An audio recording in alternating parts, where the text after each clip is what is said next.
welcome. This is mostly to test out the new equipment to see if it's going to be useful to have more devices to do better resolution pictures. To start off with, I've got an old device that I've got since a while now that I haven't tried yet, that I hope to do, which is the MGX flyer. It's a little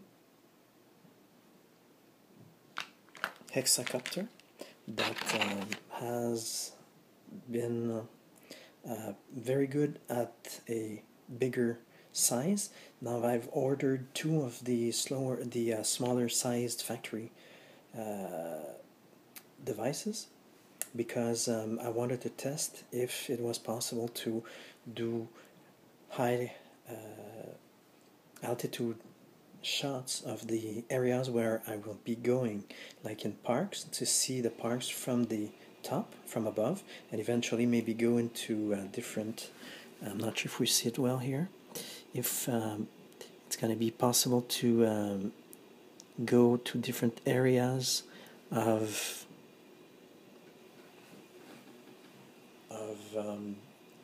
lands and see from the air what it looks like.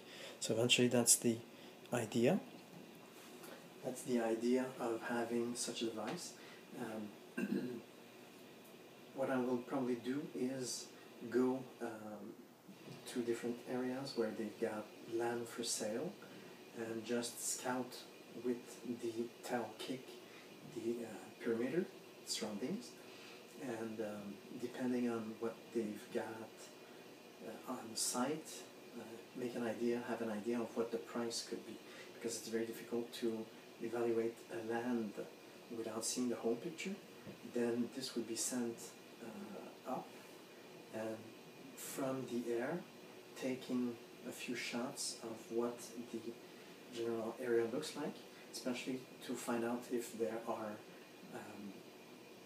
places of water and places of marsh, places of sand, and that way it gives a better idea. That's what I wish I would have had when I looked for the other land that I had previously. It was a lot bigger than what I'm hoping to find now, but at the time it was seemingly the best bargain that I could find. So hopefully we'll find something here, maybe not in Montreal, I'm pretty sure, because just a small parking is very expensive.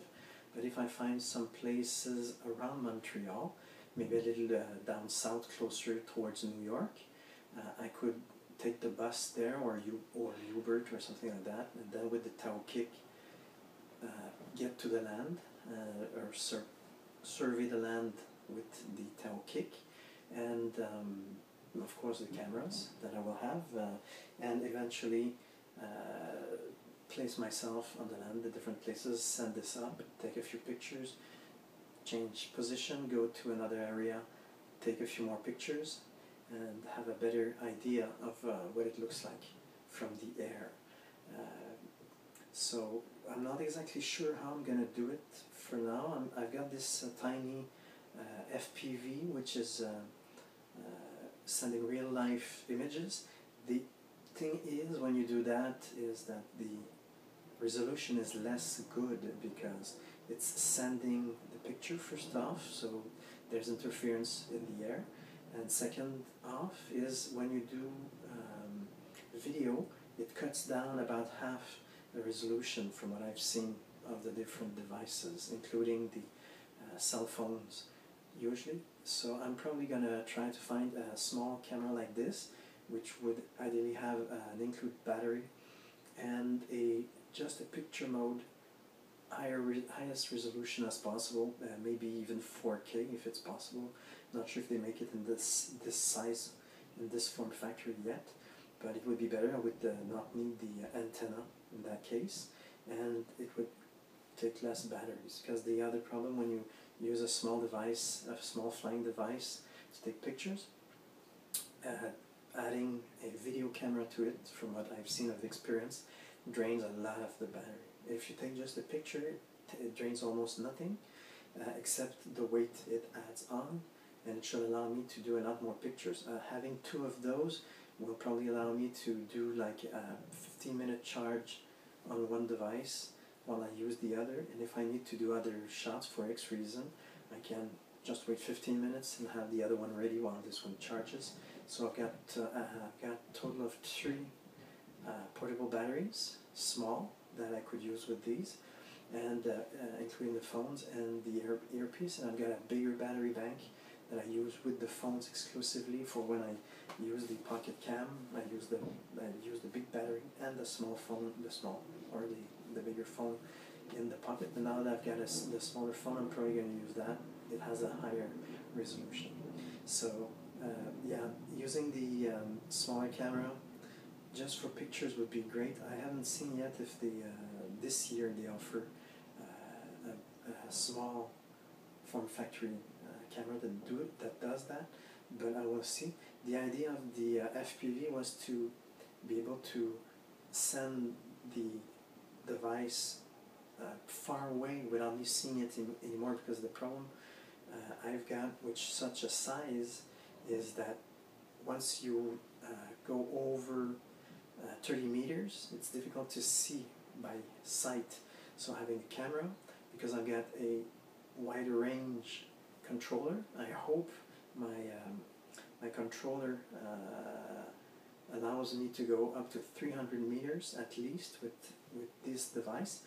So if I was going to fly it around like I used to, I would probably have to use a first-person view camera like this one. But since I'm mostly focusing on taking pictures up in the air, I'm gonna probably just try to set it up and control it a little bit, but not to an extent of losing bearing too much. Set it up very high, take a picture and bring it down very quickly, so that way it doesn't have time to get blown off too much by the wind, and try to bring it back from eyesight. The biggest problem on these devices is losing orientation. You're not sure if it's going or coming, because if it's too far, even if you try to move it, you don't really see it moving, so you don't know if it's going away from you or going towards you. So that's the risk of small remote controlled vehicles in the air.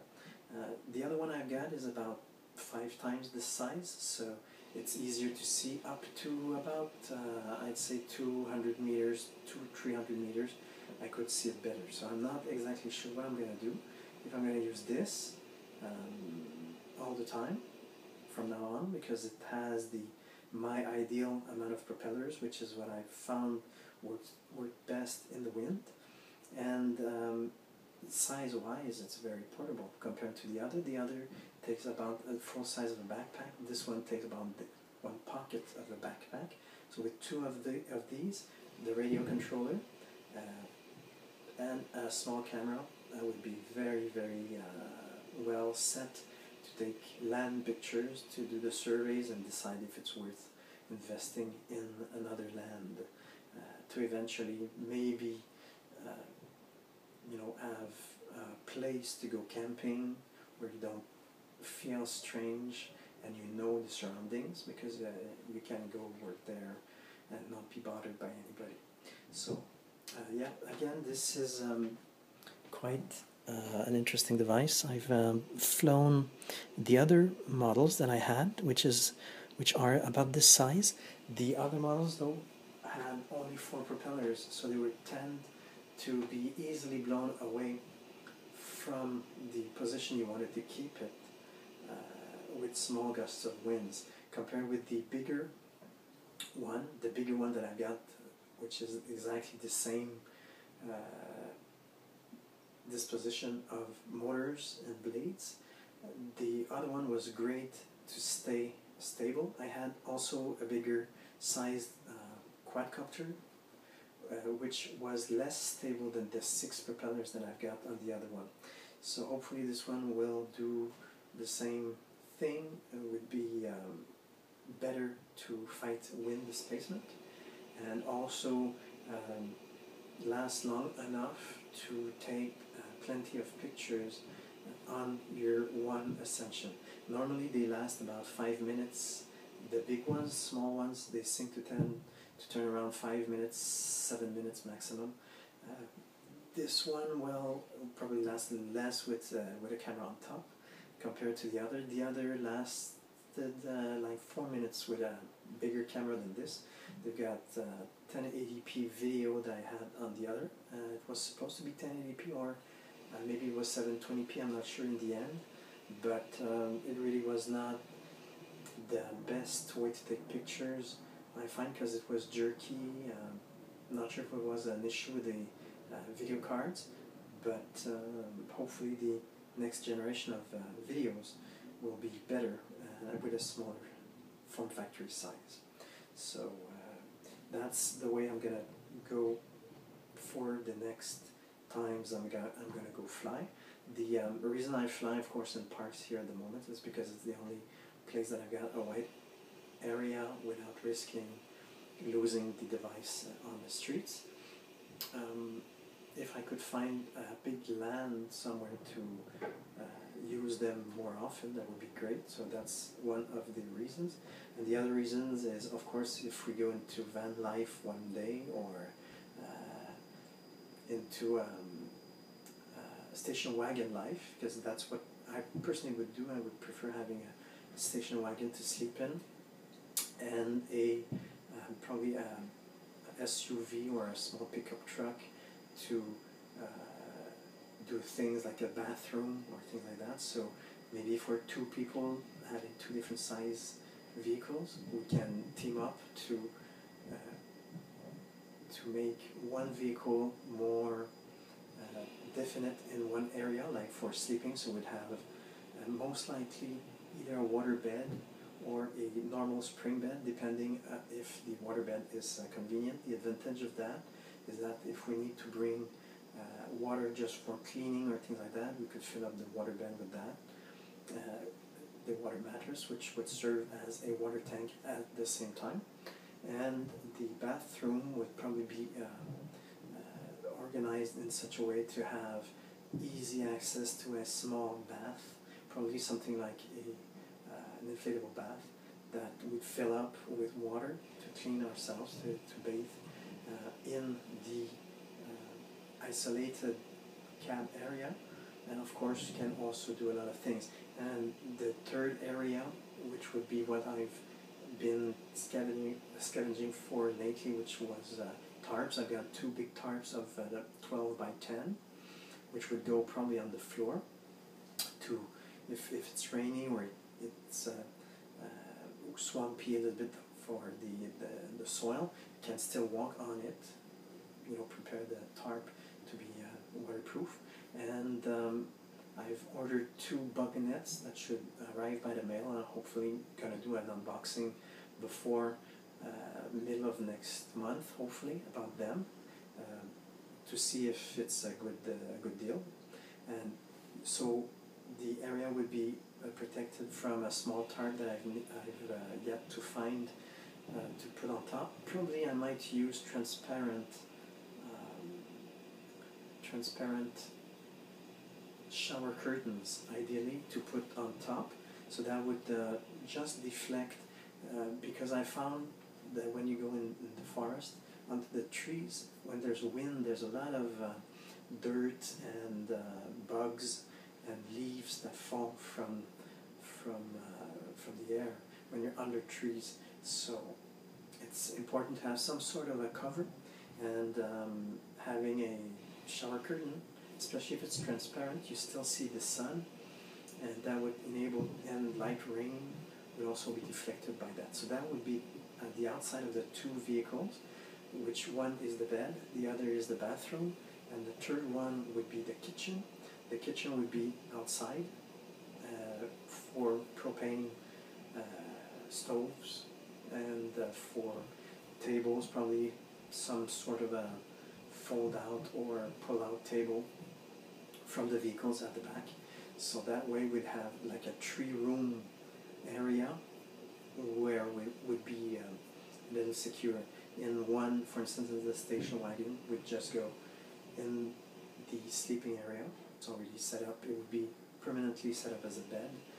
You put stuff on top when you travel, and when you arrive, you set up the tarps. You bring out your stuff. You leave everything outside except the food. And the other vehicle, if I find somebody who has another vehicle that wants to share the traveling, could be used for either a bathroom, like a bath, porta potty with bags. You close each bag every time you go to the bathroom, so that way it doesn't smell, and ventilation, well-ventilated area, and a flooring that's isolated from water damage. So that would be the reason. Finding a small land somewhere where we plan on being a central area could be a nice way to have a sure place to park the vehicles when we don't want to move too much, and when we want to move around, we just use one or two vehicles depending on if we go on long-term trips or shorter-term trips. And once we arrive, we can use the electric vehicles to look around, to avoid using gas for no reason. And while we travel, we can charge those vehicles. So it's the best way. I found the best electric vehicle I found to do that was the one I've tested for the moment, putting that inside a car, and you charge it while you go. So it's easier than a bike, because a bicycle has pretty much a structure that is hard to fold. Even foldable bikes are difficult to store in a car, especially if you've got a smaller car, which takes less gas, which usually is less expensive to repair. The repairs are something important to think about on long term. And rust. You have the problem of rusting. If you have a bigger vehicle, you have more chances of rust. So smaller it is, easier it is to control rust, and also less expensive to replace if you need to replace the vehicle at a later time. So those are the general ideas that I've been planning for in the last 2 years.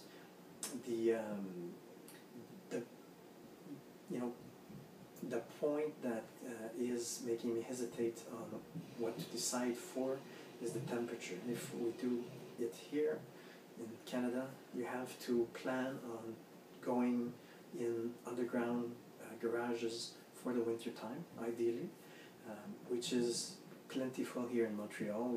It costs about, I think, $15 for a day, and we can, I think, rent for a month at about $150 a month underground. So you don't have electricity, you don't have water, you don't have anything. But if we had two vehicles or one vehicle to put there in the winter, we'd be able to sleep if it's not too frowned upon to sleep in the vehicle at those places. So we rent a month, for instance, at a place, we park, we take all our water from the underground city shops and things like that. You can go, you get your water, you get your toilets and everything to wash, to shower, to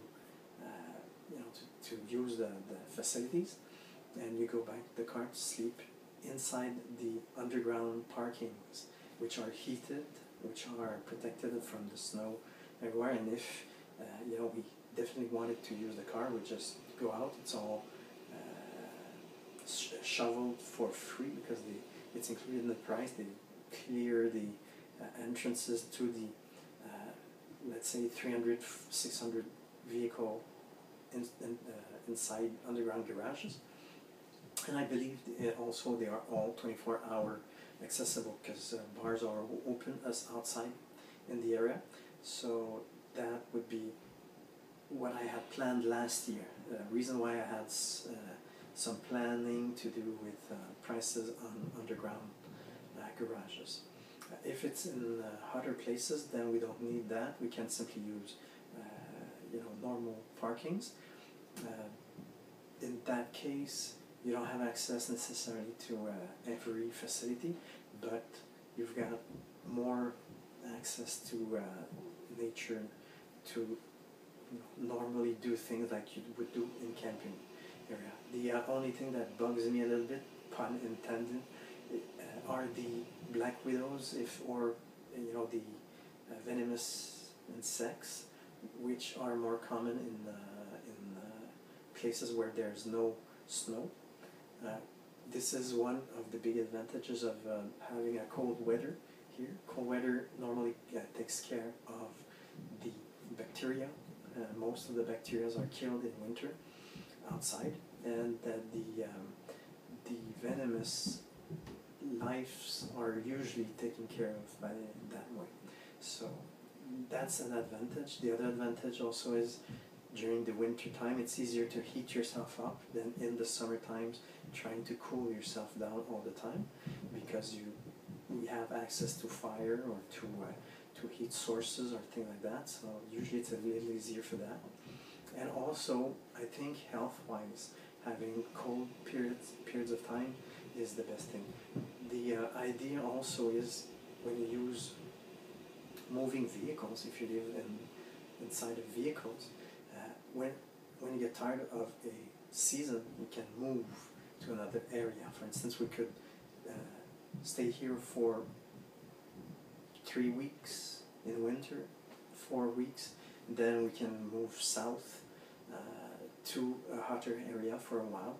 And when it's too hot in those areas, or if it's in weathers that have tornadoes or things like that, you can move back north. That way you keep cooler, and you also stay away from the inherent risks of the regions. So anything happens, instead of having, we sometimes talk about bug out bags. This would be like bug out vehicles. So if any problem arises, you can, you've got everything you use for a home in your vehicle. You go from one place that you had maybe planned to stay for a long time, but if you find out that there's something risky coming on, well, you just move away with your vehicles, and you don't have any packing to do, except maybe, like I said, the tarps and the things you've set out outside to cook, things like that. But it's an idea that I had 2 years ago. I've already done my part living in the station wagon that I had previously. It went very well. I really enjoyed it. The only thing I found a little harder was the toiletries inside, because it's a smaller height. So having a bigger height vehicle would allow a much more comfortable,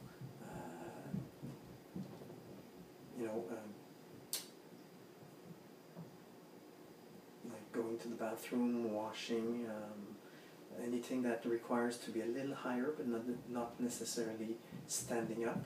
And when we need to stand up, we can always go outside using the tarps, and that at the same time is also the best, because you can take the space you want. If you have space to use 2 tarps, we've got an area of 20 feet by 8. If we use the 2 tarps that I got, with a little side to protect from water to come from the sides. And if you don't have a lot of space, well, you just open the back, and stand around, cook around your vehicles, then pack everything back inside and leave the area. Most important thing, I think, is you do your stuff at one place. So you prepare your night routines, like cleaning up, teeth washing, washing the 5 points of importance before sleeping. You can all do that with the washcloth, or if you got the luxury of having space to use a shower, a hand shower, that would be possible. I'm looking for the idea of an umbrella protected with a bug screen and a portable shower that would be usable without having a place where there's a gym necessarily. Gyms could be used. Oops, sorry, this is my timer. It's telling me it's about time. where you know, you go into gyms once in a while, like maybe once a month, to clean up. Not once a month, not once a week, yeah, ideally, to clean up pretty completely. But if you've got your smaller way to clean yourself up, you could probably go up to once a month, cleaning yourself up normally, and then going into gyms or a hotel to really, you know, have space to do everything you want, and dry everything you need, and you know, take your time. So thank you for listening. I'm trying mostly out the equipment. So have a nice day. Bye bye.